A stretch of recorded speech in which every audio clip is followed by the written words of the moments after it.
ಇದು ಏನಾಗಿದೆ, ನಾನು ಕೂಡ ರಾಜ್ಯ ಪ್ರವಾಸ ಇಡೀ ರಾಜ್ಯಾದ್ಯಂತ ಮಾಡಿದ ಸಂದರ್ಭದಲ್ಲಿ ಎಲ್ಲ ಕಡೆ ಪಕ್ಷದ ಕಾರ್ಯಕರ್ತರಷ್ಟೇ ಅಲ್ಲ, ಜನರ ಭಾವನೆಯೂ ಕೂಡ ಇವತ್ತು ಸನ್ಮಾನ್ಯ ಕುಮಾರಣ್ಣ ಅವರ ಕಾಲಘಟ್ಟದಲ್ಲಿ ಅವ್ರು ಯಾವ ರೀತಿ ನಡ್ಕೊಂಡ್ರು ಅಂತಕ್ಕಂಥದ್ದು ಜನರು ಸ್ಮರಿಸ್ಕೊಳ್ತಾ ಇದ್ದಾರೆ. ಮತ್ತು ಕುಮಾರಣ್ಣ ಅವರು ರಾಜಕಾರಣಕ್ಕೆ ಬಂದು ಈ ರಾಜ್ಯದ ಮುಖ್ಯಮಂತ್ರಿಗಳಾಗಬೇಕು ಅಂತಕ್ಕಂಥದ್ದು ಅನೇಕ ಜನರ ಭಾವನೆ.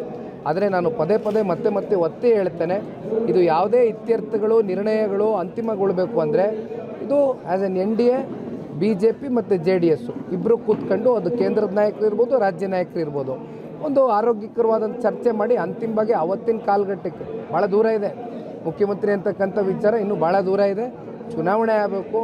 ಅದಕ್ಕಿಂತ ಪೂರ್ವದಲ್ಲಿ ZPTP ಚುನಾವಣೆ ಎಲ್ಲ ಕಾಯ್ತಾ ಇದ್ದಾರೆ ಕಾರ್ಯಕರ್ತ ಬಂಧುಗಳು.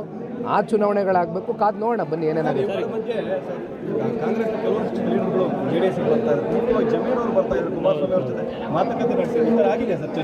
ನನಗೆ ಗೊತ್ತಿಲ್ಲಪ್ಪ, ಇದು ಯಾವುದೋ ಹೊಸ ವಿಚಾರ. ನಿನ್ನೆ ನಾನು ಮಾಧ್ಯಮದಲ್ಲಿ ನೋಡಿದೆ, ನಿಮ್ಮ ಮೂಲಕನೇ ತಿಳ್ಕೊಂಡೆ ಈ ವಿಚಾರ. ನನಗೂ ಕೂಡ ಗೊತ್ತಿಲ್ಲ. ಸರ್, ST ಸೋಮಶೇಖರ್ ಅವರು ಒಂದು ಮಾತು ಹೇಳ್ತಾರೆ, ಚನ್ನಪಣ್ಣ ಕುಮಾರಸ್ವಾಮಿ ಅವರು ಅಭಿವೃದ್ಧಿ ಮಾಡಲಿಲ್ಲ, ಅಭಿವೃದ್ಧಿ ಮಾಡಿದ್ರು ಅವ್ರ ಮಗ ಯಾಕೆ ಸೋಲ್ತಿದ್ರು, ಆಸ್ತಿ ನಿಮ್ಮ ದುಮ್ ಕಿರಾಕಿ ಅವರು ಅಂತ ಒಂದು ಭಾಳ ಏಕವಚನ. ಸೊ ಅವ್ರ ಬಗ್ಗೆ ನಾನು ಯಾಕೆ ಗುರು ಉತ್ತರ ಕೊಡಲಿ? ಉತ್ತರ ಕೊಡೋಕ್ಕೆ ಅಲ್ಲಿ ಯಶವಂತಪುರ ಕಾರ್ಯಕರ್ತರವರೇ ಒಂದು ಮಾತು ಹೇಳ್ತೇನೆ. ಪಾಪ ಅವ್ರಿಗೆ ಮಾಹಿತಿ ಕೊರತೆ ಇರಬೇಕು. ಈಗ ಡೆವಲಪ್ಮೆಂಟ್ ವರ್ಕ್ ಮೇಲೇ ನಿಮಗೆ ಆಧಾರದ ಮೇಲೆ ಜನ ಓಟ್ ಹಾಕ್ತಕ್ಕಂಥ ದಿನಗಳು ಭಾಳ ಹಿಂದೆ ಹೊಟ್ಟೋಗಿದೆ.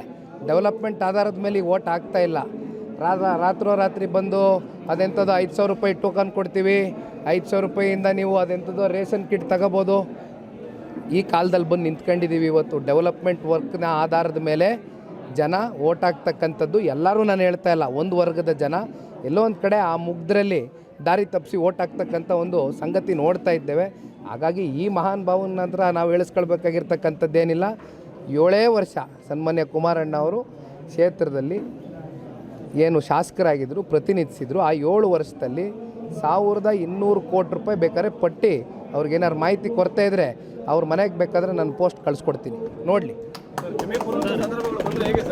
ನೋಡೋಣ ಬನ್ನಿ ಏನೇನಾಗುತ್ತೆ ನೋಡೋಣ. ರಾಜಕಾರಣ ಜಮೀನು ಪತ್ರ